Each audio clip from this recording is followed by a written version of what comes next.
O nazismo ele foi um partido de direita ou de esquerda? Um dos pilares do nazismo é o anticomunismo. As pessoas elas rotulam o Bolsonaro como nazista. Se alguém quer fazer um paralelo entre Hitler e Bolsonaro, tá errado.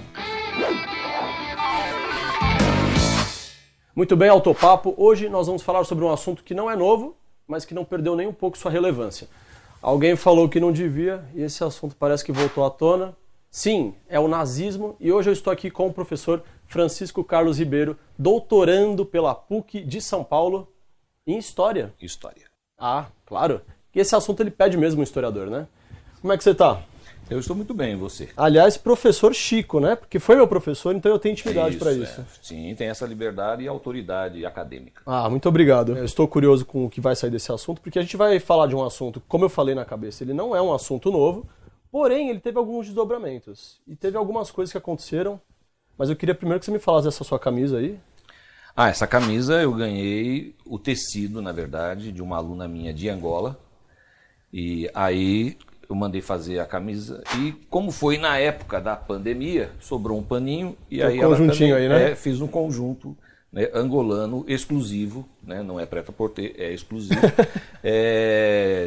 E eu gostei muito dessa estampa, né? Angolana, muito... Não virou lenço de papel também para suar o nariz, Não, né? Que as não, pessoas hoje... não. É meio nojento isso, né? Não, isso aí não. Muito bem. Esse vai ser o momento mais descontraído, porque o assunto ele não tem como brincar com esse assunto. Infelizmente, alguém achou que nós deveríamos abrir espaço para o debate e termos um partido nazista e parece que esse assunto voltou à tona, mas primeiro eu queria desvendar algumas coisas. O nazismo ele foi um partido de direita ou de esquerda? O partido nazista foi um partido de extrema direita. Partindo-se do princípio de que direita são os conjuntos de ideologias que defendem o capital, né, o capitalismo, né, liberal. E só que dentro desse capitalismo nós temos vários tipos de capitalismo. O que entrou em crise, por exemplo, em 1929 foi o capitalismo liberal, né? E o que vai salvar esse capitalismo em 29 é o capitalismo de bem-estar social, que é de um outro teórico, né, inglês, John Maynard Keynes. Então, o nazismo ele é de extrema direita. Quando ele surgiu, né, nos anos 20, na verdade, primeiro surgiu o fascismo, na Itália de Mussolini, em 1922. O nazismo vai surgir ao longo dos anos 20. E o contexto em que surgiu o nazismo é um contexto da crise europeia depois da Primeira Guerra Mundial, depois do Tratado de Versalhes, que detonou com a Alemanha, em especial, né, no Tratado de Versalhes, retirou uma série de aspectos, inclusive do seu próprio nacionalismo, e praticamente extinguiu, né, o exército alemão, etc. E depois nós temos os anos 20 como uma extensão, né, dessa crise pós-Primeira Guerra Mundial. Por que você acha que alguém faz essa confusão? Qual que é a relação que teria? Qual é o nome do partido? O nome do partido nazista, o nome completo? Partido nazista, a tradução seria Partido Nacional Socialista dos Trabalhadores Alemães. É daí que vem, né? A confusão? Não, a confusão existe porque as pessoas não entendem os conceitos. Tá. Então, quando Hitler, né, na verdade, não foi Hitler que vai dar o nome do partido já existia. Hitler vai entrar dentro do partido e depois, devagarinho, ele vai tomar o partido, né? Hitler tinha opositores dentro do partido. Então, acontece que Partido Nacional Socialista. Esse socialista é da sociedade alemã. Não é socialista como uma derivação do marxismo ou de alguma coisa de esquerda. Porque um dos pilares do nazismo é o anticomunismo, é o antissocialismo. Então, esse Partido Nacional Socialista... Esse socialista não deve ser entendido como vinculado a alguma coisa de esquerda, mas vinculado à sociedade alemã em crise. Você falou agora do fascismo, né? Que o fascismo começou com Mussolini nos anos 20, Sim. E o nazismo seria uma espécie de fascismo. Então, Existem 4 grupos de extrema-direita que surgem na Europa nesse contexto dos anos 20 e dos anos 30, especialmente após a crise de 29. Nós temos, por ordem cronológica, o fascismo, né, na Itália, em 1922, quando Mussolini faz a marcha sobre Roma. Tá? Você tem o nazismo, ali na cidade de Munique, e depois nós temos o salazarismo, em Portugal, e o franquismo na Espanha. Então essas são as 4 grandes correntes de extrema-direita naquela época. O que vai ser combatido pelo capitalismo liberal inglês, francês e americano é o fascismo e, primordialmente, o nazismo. É interessante que a extrema-direita foi permitida na Espanha e Portugal porque era do interesse da geopolítica americana a sobrevivência, né, da extrema-direita nesses países que só se extinguiram nos anos 70. Então, nós não podemos confundir os conceitos. Então, isso que você está falando são como se fossem raças de cachorro. São todos cachorros, mas cada um tem sua forma, sua cor, seu jeito. Isso, porque, porque na verdade, se a gente for a ver os conceitos, a gente fala capitalismo. O capitalismo brasileiro é diferente do americano, que é diferente do argentino, que é diferente do francês, que é diferente do chinês. O nazismo é o dog alemão, então. Digamos assim. É isso aí. Mas é que o nazismo, ele tomou, assim, por causa do cinema, por causa da literatura histórica que foi construída, por causa de tudo que foi descoberto, né? Ele criou uma reputação merecida, trágica. Uhum. Então, a pessoa, ou as pessoas que defendem o surgimento de um partido nazista, por exemplo, no Brasil, ou essa pessoa está drogada, alcoolizada, ou ela não tem o menor conhecimento do que ela está falando. Foi bom que você chegou nesse ponto, porque tem algumas pessoas, talvez, que ainda não entenderam isso.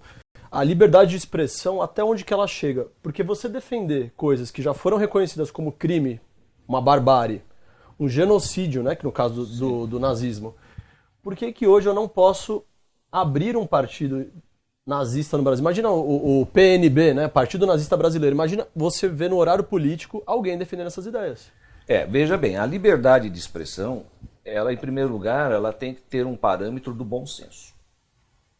Eu posso estar usando o seu canal aqui para ofender governos, partidos, ideias, até ofender você e o seu próprio canal. Mas é de bom senso. E vai ao ar também, se você ofender, viu? Fica tranquilo. Não vou ofender. Mas veja, é de bom senso eu fazer isso?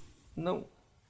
Então, você falou assim, nós temos o resgate histórico, está comprovado que a ideologia nazista é o mal, é o extremo mal. Uhum. Tá? Não respeita ninguém, a não ser o círculo fechado. Aqui, trazer o nazismo para o Brasil é um absurdo alguém falar isso num canal aberto, né? E então... Mas você falou do bom senso, é que no caso extrapolou o bom senso, né? Já virou ele está respondendo por um crime, na verdade, né? Eu não estou acompanhando o caso da Não, mas nem isso. Eu estou falando, quando alguém faz uma coisa dessa, ela está fazendo uma apologia. Se existir no Brasil uma lei que diz que é proibido defender o ideário nazista, então é crime. Se não existir nenhuma lei, então não é crime. Agora, defender ou propor a criação de um partido nazista no Brasil hoje é um absurdo, é um anacronismo, a pessoa não sabe o que está falando. Mesmo porque o Brasil tem uma Constituição, a de 1988, que estabelece parâmetros. Se eu quero criar um partido político no Brasil, eu preciso respeitar as leis vigentes no país. Uhum. E a Constituição não permite, por exemplo, racismo, não permite, digamos assim, o machismo, né, ou ataque à mulher, ataque aos mais pobres. Então, a Constituição brasileira, extremamente democrática, ela não abre espaço para isso. Então, se eu quero criar um partido, eu tenho que respeitar, em primeiro lugar, a Constituição. O Código Penal, o Código Civil, eu tenho que respeitar o Código do eleitor. É isso, os direitos humanos. Os direitos humanos, uhum, né, que é uma coisa mais consagrada, né? Agora eu queria vamos voltar um pouquinho, a gente falou de fascismo, falou de nazismo. Quando as pessoas chamam um líder político, alguém, Você sabe do que eu tô falando, né? As pessoas, elas rotulam o Bolsonaro, por exemplo, como nazista. O que você acha que passa na cabeça das pessoas quando elas falam que ele é nazista? O que elas estão querendo dizer por nazista nessa hora? Eu não sei o que aquele quer dizer, mas, por exemplo, eu não sou a favor do governo, do modelo de gestão do presidente Bolsonaro, né? Nem no nível pessoal e nem na agenda, né, que ele tem de governo. Mas eu tenho que dizer aqui que nazista ele não é. Dizer que o presidente Bolsonaro ou o seu governo é um governo nazista não é porque não bate com a ideologia nazista. Mas acontece que ele é um genocida. Não sei se ele é um genocida. Tem gente que quer fazer isso uma relação com a postura dele durante a pandemia, que parece que era uma coisa assim meio vamos deixar morrer as pessoas para se livrar de certas pessoas. Mas isso não é nazismo. Isso foi uma opção errada que ele tomou da imunidade de rebanho, né? Ele deve ter raciocinado assim, né? Eu nunca conversei com ele, mas eu deduzo que ele raciocinou. Bom, para eu não ter que fazer um lockdown e isso vai prejudicar a economia, eu vou fazer o quê? Eu vou deixar que haja uma imunidade de rebanhos. A imunidade de rebanho, o que é? Em linguagem simples. Morre os mais fracos e sobrevivem os mais fortes. Uhum. E aí a economia vai tocando. E como nós temos uma massa aí de 14, 15 milhões de desempregados, né? Então, gente para trabalhar, especialmente em serviços mais desqualificados ou com baixa qualificação, tem para substituir. E isso não vai paralisar a economia, mas isso não quer dizer que ele é um genocídio. É totalmente diferente do que a gente está falando agora. Agora, dizer... Sim, se alguém quer fazer um paralelo entre Hitler e Bolsonaro, está errado. Uhum. São contextos diferentes. Agora, o governo dele, do presidente Bolsonaro, e a sua ideologia, porque ele diz que não tem viés ideológico. Eu acho isso aí absolutamente uma impropriedade da parte dele, porque não existe um político que não tenha uma ideologia. Ele é um indivíduo ideológico, né? Porque aí você vê, a palavra ideologia para ele significa eu não sou de esquerda. Como se direito não fosse uma ideologia. Mas acontece que o governo do presidente tem se caracterizado como sendo de direita extremada, né? Então, ele não é nazista, mas ele é de extrema direita. Então seria mais coerente comparar ele com um palhaço do que com um genocida, né? Não, eu não preciso responder isso não. Isso é só opinião. Bom, daqui a pouco eu vou colocar um personagem nesse tabuleiro aqui. Sim. E eu já vou até dar um spoiler. É o Vladimir Putin. A gente volta daqui a pouco. Se a gente agora colocar o Putin em comparação com o Hitler, você acha que ele simpatiza com o nazismo? Ele não é exatamente um capitalismo de extrema direita. O Zelensky foi eleito com um discurso neoliberal, semelhante ao do presidente Bolsonaro. Por isso que eu digo que ele é o Bolsonaro de lá.